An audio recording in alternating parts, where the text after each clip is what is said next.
নমস্কার দর্শক মন্ডলী, আপনার প্রিয় চ্যানেল নিত্য দর্শন সবাইকে স্বাগত। আজকে শ্রী শ্রী জগন্নাথ দেবের রথযাত্রা, প্রচুর পুজোর শুভেচ্ছা এবং অভিনন্দন জানাই আপনাদের সবাইকে।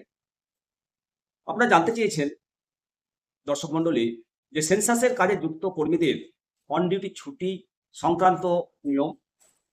আজকে আলোচনা করব অন ডিউটি ছুটি এবং বিশেষ নিয়ম ও আপনার অধিকার সম্পর্কে। আপনি যদি সেন্সাস কাজের সঙ্গে যুক্ত একজন সরকারি বা আধা সরকারি কর্মী বা শিক্ষক শিক্ষিকা হন, তাহলে আজকের এই প্রতিবেদনটা আপনাদের জন্য অত্যন্ত গুরুত্বপূর্ণ। সম্প্রতি জনগণনার কাজে যুক্ত সুপারভাইজার বা এনুমিটারের জন্য অন ডিউটি মর্যাদা এবং অন্যান্য আইনি অধিকার নিয়ে অত্যন্ত গুরুত্বপূর্ণ তথ্য সামনে এসছে। সেন্সাস অ্যাক্ট 1948 এর বিশেষ ধারায় কর্মীদের অধিকার সম্পর্কে স্পষ্ট বার্তা দেওয়া হয়েছে। এটা একজন সেন্সাস কর্মী হিসেবে আপনার জানা অত্যন্ত জরুরি। সরকারি নির্দেশিকা অনুযায়ী জনগণনার কাজটি দুটো ধাপে সম্পন্ন হয়ে থাকে। প্রথম পর্যায়ে হাউস লিস্টিং, দ্বিতীয় পর্যায়ে পপুলেশন এনুমারেশন। এই দুটি পর্যায়ে বাড়ি বাড়ি গিয়ে কাজ করা এবং এর আগে যে ট্রেনিং দেওয়া হয় এবং সেই ট্রেনিং এর দিনগুলোতে একজন কর্মী নিজেদের মূল দপ্তরে বা স্কুলে অনুপস্থিত থাকেন, সেই অনুপস্থিতির দিনগুলোতে অন ডিউটি পাবেন কিনা সেটা নিয়ে অনেকটাই ধোঁয়াশা থাকে। ভারতবর্ষের সেন্সাস আইন এই নিয়ে স্পষ্ট নির্দেশ রয়েছে।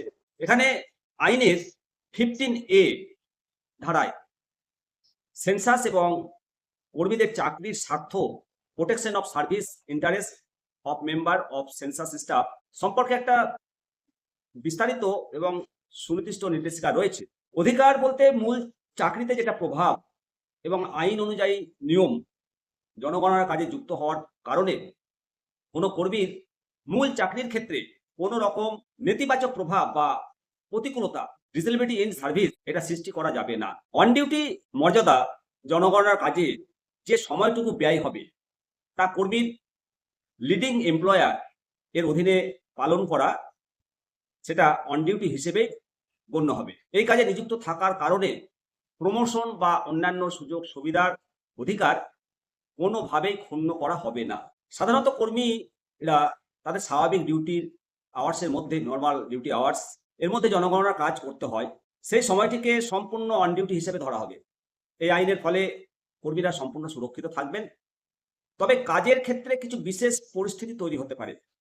মনে রাখতে হবে, অনেক সময় যদি দপ্তর থেকে এমন কোনো বিশেষ নির্দেশ বা লিখিত নির্দেশ জারি করা হয় যেখানে বলা হয় যে স্বাভাবিক কাজের সময়ের বাইরে আফটার অফিস আওয়ার বা ছুটির দিনে বাড়ির গণনা কাজ করতে হবে, সেক্ষেত্রে বিষয়টি ভিন্ন মোড় নিতে পারে।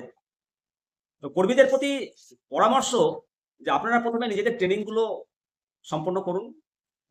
ট্রেনিংয়ে আপনাদের যে ম্যানুয়াল বই দেওয়া হবে তাতেও এই সুরক্ষা আইনের কথা থাকবে। যদি কাজের সময় নিয়ে কোনো বিশেষ লিখিত নির্দেশিকা আসে, তবে সেই নির্দেশিকার ভিত্তিতে আপনার হায়ার অথরিটির সাথে আলোচনা করে পরবর্তীতে পদক্ষেপ গ্রহণ করা উচিত। সেন্সাস হলো একটি বিশাল জাতীয় কর্মযজ্ঞ। যে সকল কর্মীরা এই দায়িত্ব পালন করেন তাদের জন্য যে নিয়মগুলো বললাম এটা অত্যন্ত স্বস্তিদায়ক এবং প্রয়োজনীয়। আপনি নিশ্চিন্তে আপনার দায়িত্ব পালন করতে পারেন, কারণ আপনার চাকরির নিরাপত্তা এবং প্রাপ্য অধিকার দেশের আইনে সম্পূর্ণ সুরক্ষিত। অবশ্যই আরো বিশদে জানতে হলে কমেন্ট সেকশনে কমেন্ট করবেন এবং শেয়ার করুন। আসুন সবাই মিলে বলি বন্দে মাতারাম, জয় হিন্দ, ভারত মাতা কি জয়।